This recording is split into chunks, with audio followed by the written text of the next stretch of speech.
Assalamualaikum warahmatullahi wabarakatuh. Salam sejahtera, Om Swastiastu, Namo Buddhaya, salam kebajikan, Rahayu, Rahayu, Rahayu, salam Pancasila.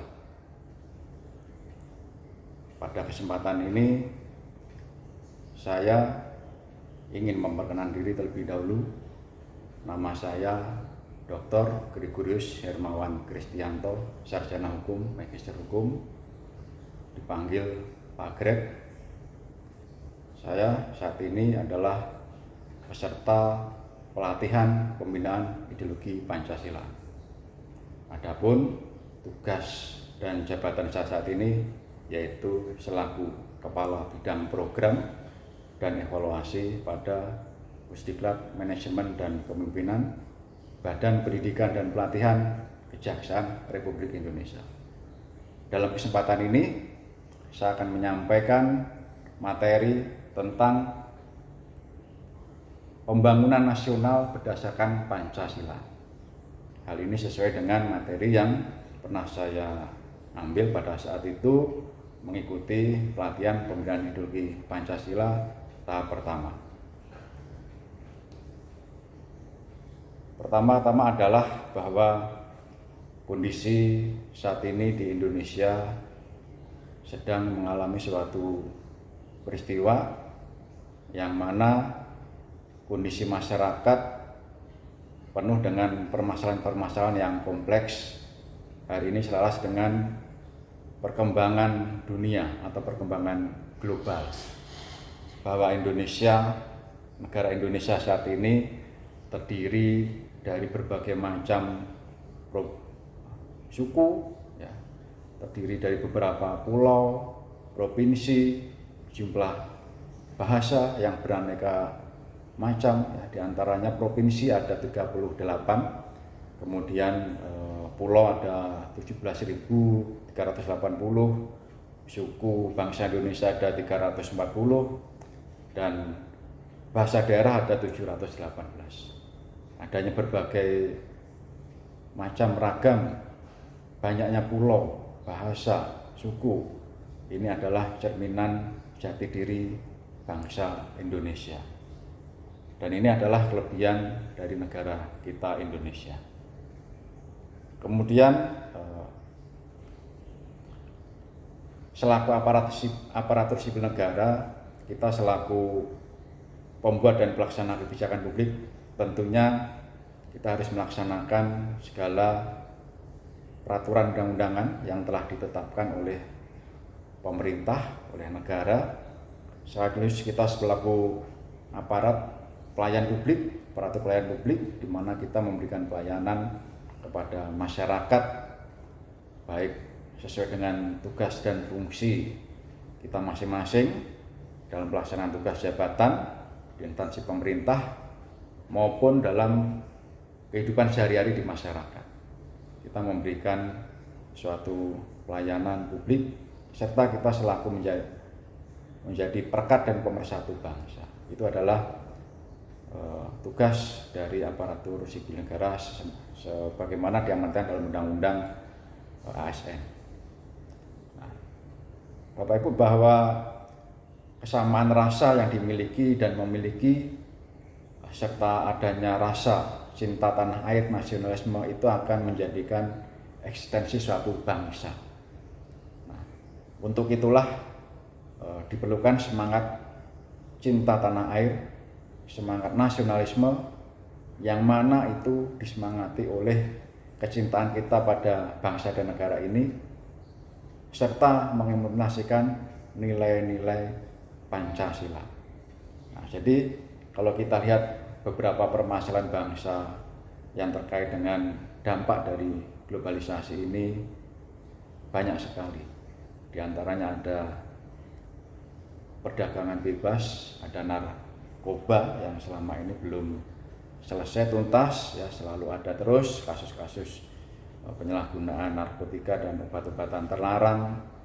Kemudian adanya korupsi yang semakin kesini semakin terus merajalela dan semua lini ada korupsi.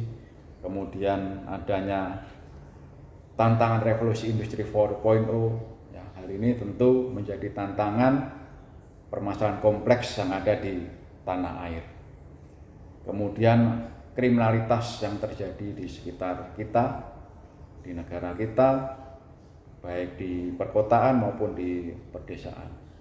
Adanya hoaks, berita-berita bohong, ekonomi, perbankan, sistem jaringan internasional, perdagangan bebas, itu adalah permasalahan real yang terjadi di negara kita.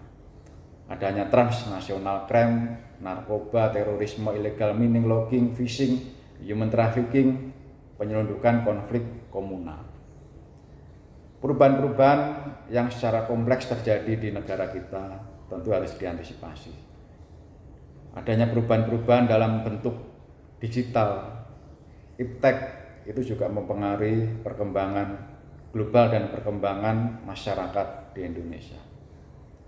Pertumbuhan penduduk yang signifikan di dunia, terutama di Indonesia, ini juga tentu mempengaruhi perekonomian negara kita. Pembangunan terus-menerus direncanakan, digaungkan, anggaran-anggaran sudah diperuntukkan pada sektor-sektor tertentu untuk pembangunan prasarana umum, tetapi masih ada saja di beberapa tempat pengelolaan anggaran untuk pembangunan itu belum merata dan ada oknum yang menyalahgunakan. Sehingga hal ini tentu menjadi suatu keprihatinan. Dengan adanya pembelajaran, pelatihan, ideologi, pembinaan ideologi Pancasila ini tentu kita harus kembali kepada dasar negara kita, ideologi kita, Pancasila, di mana di situ sudah ada beberapa sila, yaitu 5 sila, di mana sila-sila itu yang harus kita implementasikan, kita laksanakan dalam setiap pembangunan yang ada di negara kita. Jadi tidak ada alasan lagi esok hari adanya tindak pidana korupsi, penyalahgunaan kekuasaan, kewenangan, pembangunan yang tidak merata karena adanya implementasi nilai-nilai Pancasila dalam kehidupan kita sehari-hari. Kita tahu bahwa setiap kejadian yang terjadi di satu daerah, adanya penyalahgunaan kekuasaan, kewenangan itu dapat diakses dengan mudah oleh masyarakat. Jadi perkembangan-perkembangan global nasional itu memang memiliki dampak positif dan negatif. Kalau positif baik-baik saja, ya, tetapi kalau negatif itulah yang harus kita hilangkan, ya, sehingga pembangunan yang sudah kita rencanakan melalui pembangunan jangka panjang, menengah, ya, itu bisa kita laksanakan dengan sebaik-baiknya. Jadi selaku aparatur sipil negara khususnya yang terlibat dalam proses pembangunan ini tentu harus mengawal, ya, supaya pembangunan ini berjalan dengan lancar, ya, dengan tuntas. Harapan-harapan dan impian masyarakat untuk kesejahteraan, pembangunan yang merata di seluruh lini, di seluruh sektor itu dapat berjalan dengan lancar. Adapun tujuan negara Indonesia sebagaimana pembukaan Undang-Undang Dasar 1945 adalah sebuah negara yang melindungi segenap bangsa Indonesia dan seluruh tumpah darah Indonesia untuk memajukan kesejahteraan umum, mencerdaskan kehidupan bangsa dan ikut melaksanakan ketertiban dunia yang berdasarkan kemerdekaan, perdamaian abadi dan keadilan sosial. Ya, dalam pengertian itu tentunya Pancasila harus dijadikan bintang penuntun dalam pelaksanaan pembangunan menyeluruh itu untuk mewujudkan masyarakat adil dan makmur. Kemudian definisi pembangunan nasional berdasarkan Pancasila, ada beberapa prinsip untuk mewujudkan masyarakat adil dan makmur. Di antaranya adalah berdaulat di bidang politik.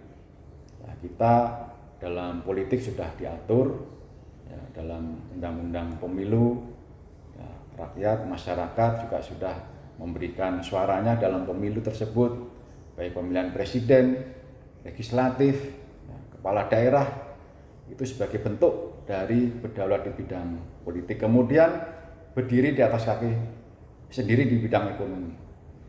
Sebagai contoh, UMKM sudah banyak di daerah-daerah, ada bantuan dari pemerintah ya, untuk menggiatkan program-program UMKM yang merata di perkotaan dan di pedesaan. Kemudian kepribadian dalam bidang kebudayaan, di mana di depan tadi sudah saya sampaikan, suku budaya kita itu sangat banyak, dan ini menjadi ciri khas negara Indonesia. Ini menjadi suatu hal yang menjadi kekayaan negara Republik Indonesia. Kemudian adanya asas gotong royong. Pada zaman dulu ya, masyarakat nasional Indonesia ini kehidupannya sudah bergotong royong ya. Mereka dalam membangun suatu tempat, rumah, kemudian sarana umum, jembatan ya, kemudian pembangunan fisik lain itu menggunakan sarana gotong royong ya, dan itu sudah mulai luntur, sehingga perlu kita gaungkan lagi semangat gotong royong itu dalam kehidupan sehari-hari, baik di dalam masyarakat, di pemerintahan, dalam membangun bangsa dan negara ini. Jadi dalam pembangunan perwujudan nilai-nilai Pancasila itu tentunya secara menyeluruh ya, komprehensif, holistik ya, dimulai dari perencanaan yang matang, yang baik ya, kemudian dilakukan secara bertahap, berjenjang.